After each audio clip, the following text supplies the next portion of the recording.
Good morning, everyone. Hope everyone's having a wonderful week. I know you haven't seen much of us.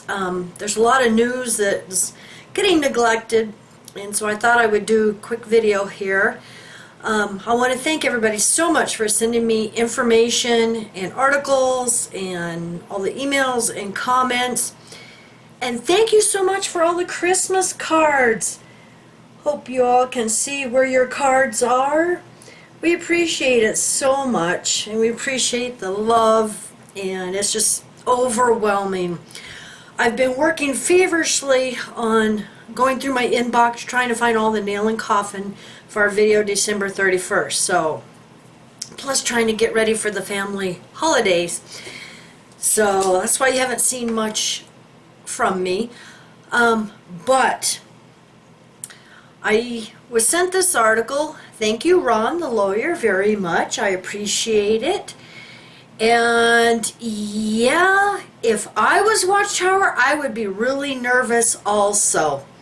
I'm going to put the link down below. This is from the Washington Post. And I'm going to read this with just a few of my thoughts on this.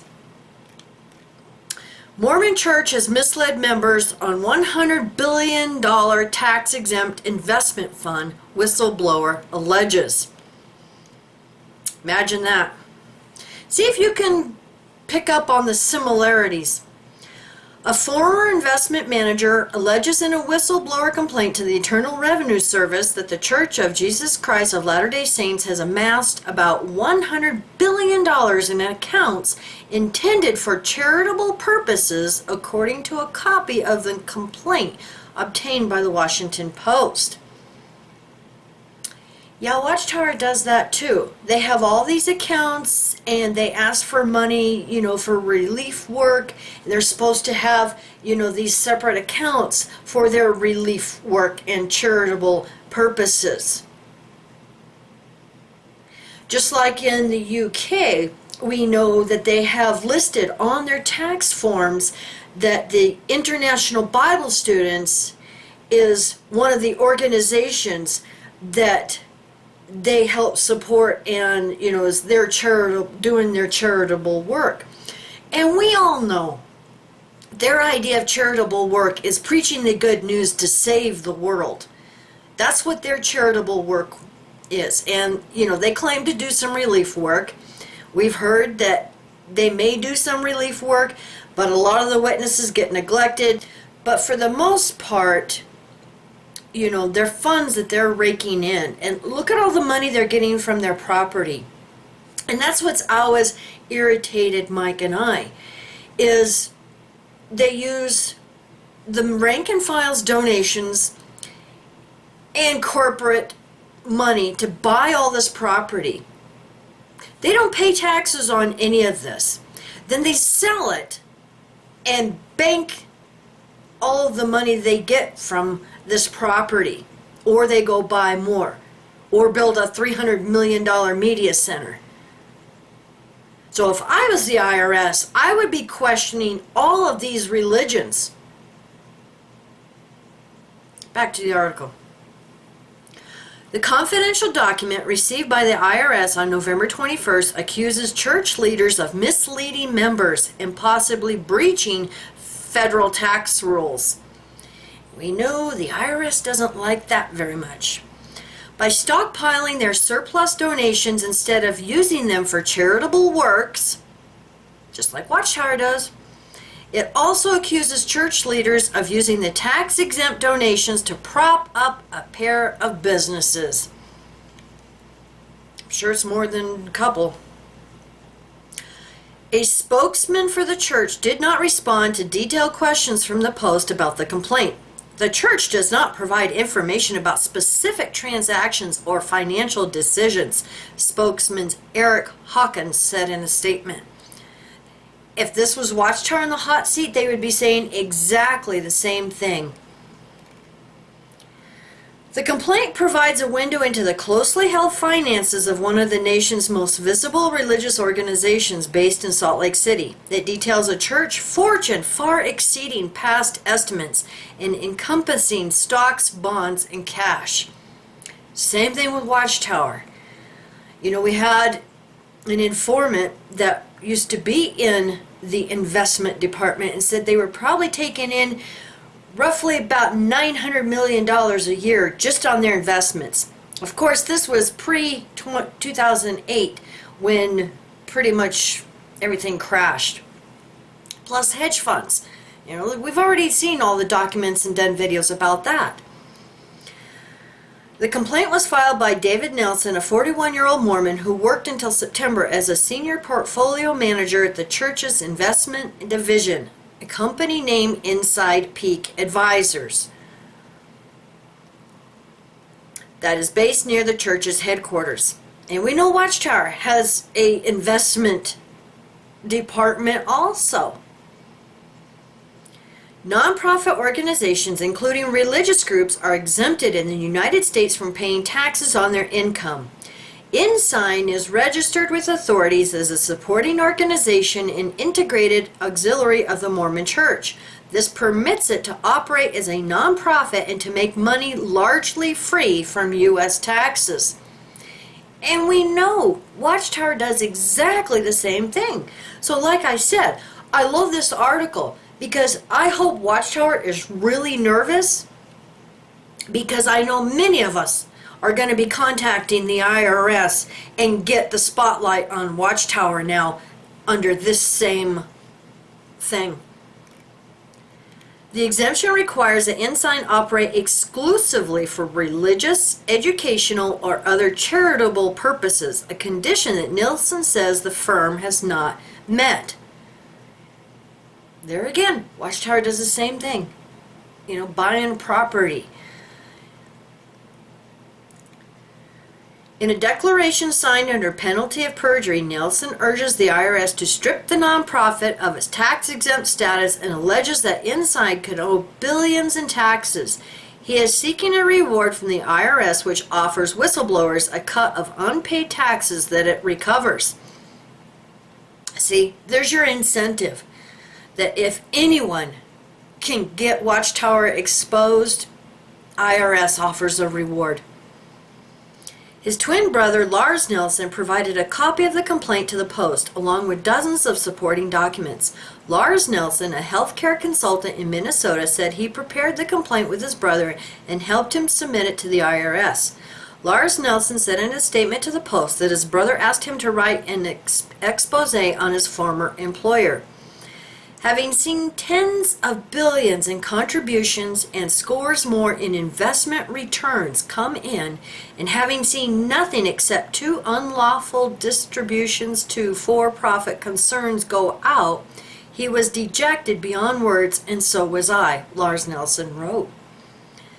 He said he was coming forward without his brother's approval because he believed the information was too important to remain confidential. I know that sometimes newspapers use anonymous sources, he said, but that is usually not best for a story. In remarks last year, a high-ranking cleric in the church, Bishop Gerald Causet, said it pays taxes on any income it derives from revenue-producing activities that are regularly carried on and are not substantially related to its tax-exempt purposes. And we know Watchtower tries to get by with the same thing. Oh, this property is for the religious organization. You know, and it makes me wonder, we did a video several years ago, may have even been on our first channel, that the Jehovah's Witnesses in, if I remember correctly, Guadalajara were saving up money for an assembly hall. And Watchtower was gonna, allow them to build an assembly hall.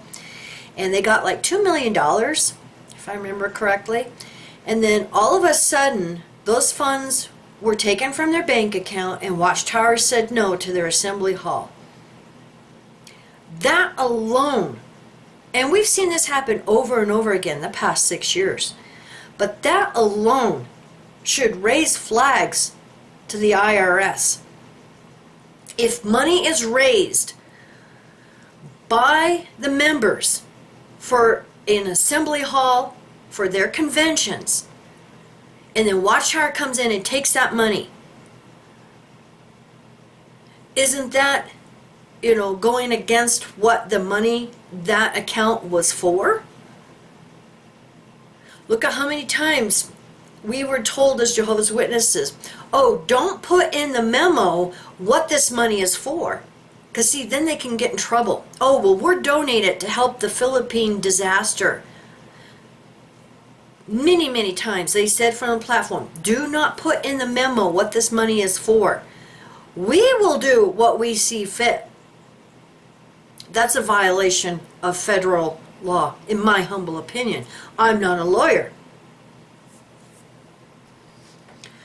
The church typically collects about $7 billion each year in contributions from members, according to the complaint. Mormons, like members of some other faith groups, are asked to contribute 10% of their income to the church, a practice known as tithing. And we know Watchtower doesn't bother with tithing. They're like, give as much as you can. Forget the 10%, we want it all. While about $6 billion of that income is used to cover annual operating costs, because see, a lot of their members who work for doing things for the church are paid. The people that clean their temples, they're paid. People who do repairs on their churches and temples, they're paid. The remaining $1 billion or so is transferred to Ensign, which plows some into an investment portfolio to generate returns, according to the complaint. Based on internal accounting documents from February 2018, the complaint estimates the portfolio has grown in value from $12 billion in 1997, when Ensign was formed, to about $100 billion today. It's sickening what these so-called churches, so-called religions, cults are getting away with. Makes me sick. The church also owns real estate worth billions of dollars. We know what that's like. According to the complaint, which focuses on surplus tithing money and says that the church may have additional holdings not managed by Ensign. Now, for those of you who've seen my video, several months ago, where I had my easel back here, and I had a poster, and it was an article from the Arizona Republic in Phoenix, Arizona, back in the 90s, of the Mormon Church's holdings. I mean, it was grocery stores, radio stations, TV stations, all kinds of companies that has absolutely nothing to do with religion or God. While accumulating this wealth, Ensign has not directly funded any religious, educational, or charitable activities in 22 years. The complaint said, no documents are provided to support this claim, which is attributed to information David Nelson gleaned from working at the company. Philip Hackney, a former IRS official who teaches tax law at the University of Pittsburgh, said the complaint raised a legitimate concern about whether the church's investment arm deserved its tax-exempt status. And that's why I would like to say, make Watchtower prove that they have used any of their money for actual charitable work.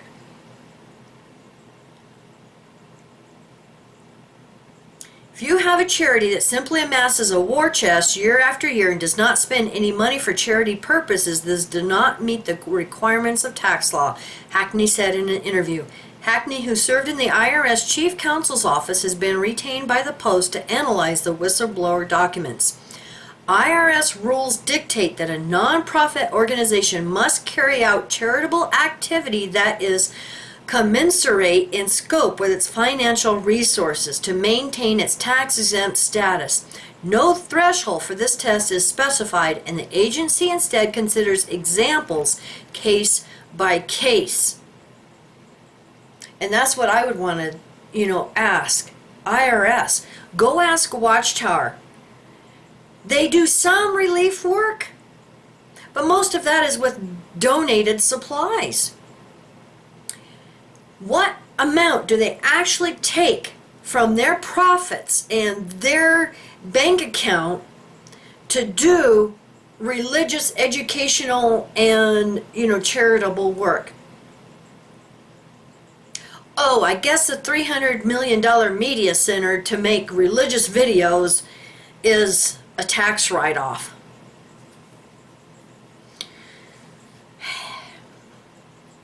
Details of the church's expenditures on charitable work are not publicly available. Of course not. But in a lecture at the University of Oxford in 2016, a senior elder said the church had spent about $40 million a year over the past 30 years on welfare, humanitarian aid, and other international projects. He did not mention Ensign. And I have to wonder how many of the members donating their 10% tithing every month are aware of all of this. Well, I'm not going to finish reading this because, like I said, the article is quite lengthy. But I will mention this. He suggests church leaders favor continuing to collect tithes to avoid losing control over their members' behavior by releasing them from their financial obligations. In June, the church raised the monthly charge paid by most families to cover the cost of their children serving as missionaries from $400 to $500 per month. If I was a Mormon, I would be walking away and telling them where to go. So, anyways, a very interesting article, and I'm going to put the link down below. And also, I'm going to put a link to a press release from the Zalkin Law Firm. And it's just about in October when the Supreme Court ruled against Watchtower for the court case in California, because he does mention in the press release here that a judgment of $4,016,000 plus interest at 10% per year after terminating Watchtower's defense because it refused to obey the court's order to produce files of known child molesters within the JW organization. So they're going to have to fork out some money plus interest. And there again, if they're claiming they're paying out money for the further education and religious and charitable works, what percentage are they paying out from their coffers to these child abuse cases? Now, I did check on the Montana Supreme Court, and there's nothing out yet on that case. And I want to say, Wendy, thank you so much. I'm going to put the link down below. She has done an awesome poem for us and wishing us a Merry Christmas. So thank you, sweetie, for the very touching poem, and I'll put the link down below. And it's nice to be appreciated. I know sometimes we have a lot to deal with and don't always, cover everything that we should. And but anyway, we try our best, and it's so nice to be appreciated, and like I said, all the wonderful cards. So I want to wish everyone a very Merry Christmas, and I'm not sure if we're going to have a chance to do any videos since Christmas is next Wednesday. The kids are coming out this weekend so that we can celebrate our family Christmas here. And so I'm not sure if we'll get a chance to do any videos, but just know that I am behind the scenes feverishly working on emails for the Nail and Coffin. And I want to give a very special thanks to Prairie Mountain. She has been working on our new website, and she sent me the preliminary site yesterday or day before yesterday for approval. And so I've been helping her with, descriptions and stuff of things that need to be done on the site. But thank you, sweetie. You've done a beautiful job, and we cannot wait until we can launch it to the world. And we're going to try to have as much information on there for waking up Jehovah's Witnesses with research and resources. And of course, Watchtower archives and, quotes and all that good stuff that just blows your mind. So you all have a wonderful day, and we love you. Bye.